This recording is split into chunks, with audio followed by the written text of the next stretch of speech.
Di sebuah pagi yang mendung di pusat kota, seorang wanita bernama Laila sedang berjalan cepat menuju kantornya. Ia seorang asisten manajer di sebuah perusahaan pemasaran, pekerjaan yang diinginkannya selama bertahun-tahun. Sudah bertahun-tahun ia bekerja keras, bangun pagi setiap hari, dan berusaha tidak pernah terlambat karena bosnya terkenal sangat ketat. Hari itu, baginya, haruslah lancar seperti biasanya, tanpa hambatan apapun. Namun, di sebuah taman dekat gedung perusahaannya, Laila mendengar suara lemah seseorang meminta tolong. Dengan segera ia menghentikan langkahnya, matanya terpaku pada seorang pria paruh baya yang terbaring di tanah, memegangi dadanya dengan wajah pucat. Seorang pria dengan jas mahal dan sepatu kulit yang berkilat, tapi kini ia tampak tak berdaya, menahan sakit yang tak tertahankan. Tanpa berpikir panjang, Laila mendekat dan berlutut di samping pria itu, memegang tangannya sambil mencoba menenangkannya. "Bapak baik-baik saja? Saya akan membantu Anda. Tenang saja, saya akan menelepon ambulans." Pria itu berusaha menggeleng lemah. "Tolong. Jangan. Saya punya obatnya di saku." Dengan cepat Laila mencari di saku pria itu dan menemukan botol kecil berisi obat. Ia membantu pria itu menelan obat tersebut sambil terus meyakinkannya bahwa pertolongan akan segera datang. Ia terus memegangi tangan pria itu, berbicara lembut agar pria itu tetap sadar. Beberapa menit kemudian, ambulans akhirnya tiba, dan para medis membawa pria itu ke rumah sakit. Salah satu para medis memuji Laila karena sudah membantu pria itu tepat waktu. Namun, setelah semua berakhir, Laila baru sadar bahwa waktu telah berlalu jauh dari perkiraannya. Ia melihat jam tangan di pergelangan tangannya dengan perasaan panik. Ia sudah terlambat 1 jam dari jadwal kerjanya. Tanpa sempat memikirkan banyak hal, Laila segera berlari menuju gedung kantornya.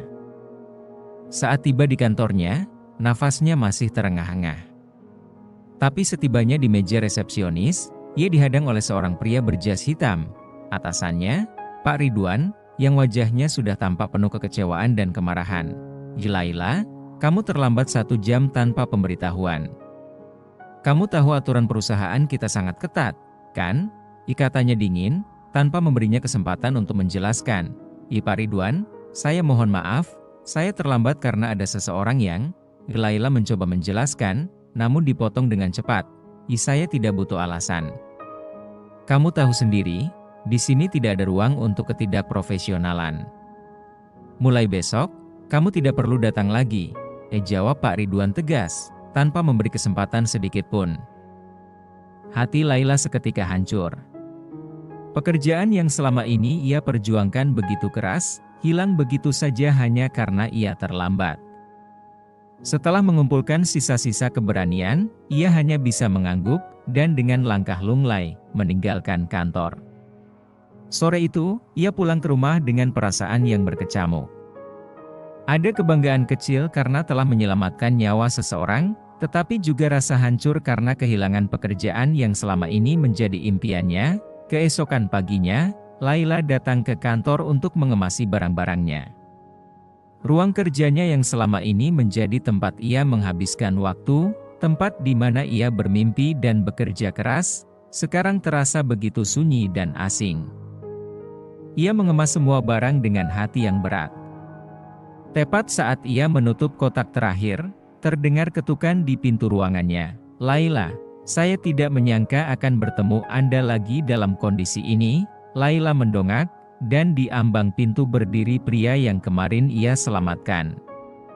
Ia mengenali wajah pria itu, sekarang tampak lebih segar dan rapi, mengenakan jas yang tampak mahal. Pria itu tersenyum lembut, matanya memandang Laila dengan penuh terima kasih. "Bapak, bagaimana kabar Bapak sekarang?" "Saya sangat senang Bapak baik-baik saja," kata Laila dengan senyum yang mencoba menahan emosinya. Pria itu mengangguk, lalu memperkenalkan diri. "Nama saya Arman Raharja. Saya mendengar dari staf rumah sakit bahwa Anda yang menyelamatkan saya. Tanpa bantuan Anda, mungkin saya tidak bisa berdiri di sini saat ini." Laila mengangguk sambil tersenyum, tetapi hatinya masih merasa berat mengingat bahwa semua ini berakhir dengan dirinya kehilangan pekerjaan. Saya senang Bapak sudah pulih. Namun, sayangnya, hari ini adalah hari terakhir saya di kantor ini, ujar Laila dengan lirih, mencoba menyembunyikan kepedihannya. Terakhir? Maksudnya, Anda mengundurkan diri? Arman bertanya. Sedikit bingung, Laila menarik napas dalam-dalam. Saya dipecat, Pak. Karena kemarin terlambat datang ke kantor, sementara saya terlambat karena membantu Anda. Arman terdiam sejenak.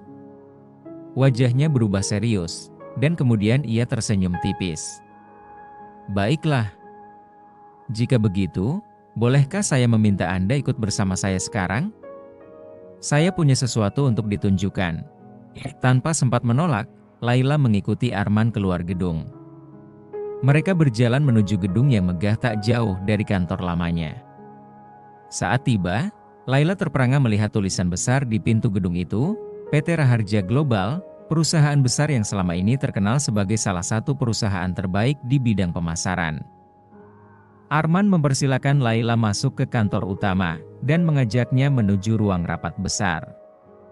Di dalam ruangan, ada beberapa orang yang terlihat sangat berwibawa, menunggu kedatangan mereka. Laila, saya ingin Anda bertemu dengan tim eksekutif saya.